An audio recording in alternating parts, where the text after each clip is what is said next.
Au centre équestre de la Cravache à Annecy, la vague de mutilations sur chevaux inquiète. S'il n'est pas question de céder à la psychose, le sujet est tout de même pris très au sérieux par les gérants. On entend beaucoup parler de ces histoires macabres, donc on est évidemment très très inquiet. C'est une situation un peu préoccupante. D'ailleurs, les gens sont alertés, il y a un peu de psychose qui s'installe, on essaie de calmer le jeu et puis de rassurer les propriétaires de chevaux. C'est notre rôle, aussi bien au niveau du comité régional d'équitation dont je suis le président du club aussi, et puis on travaille avec les instances locales.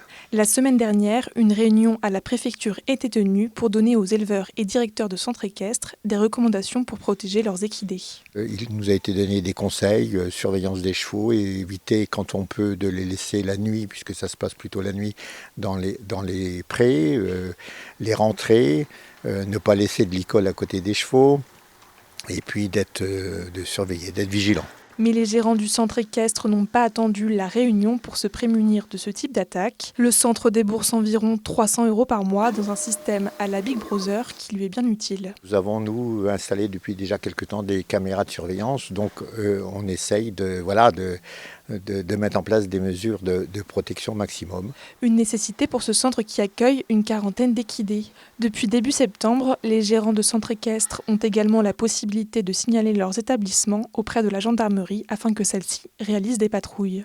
Nous n'avons pas encore mis en place cette procédure. On a des bons contacts avec la gendarmerie d'une façon habituelle.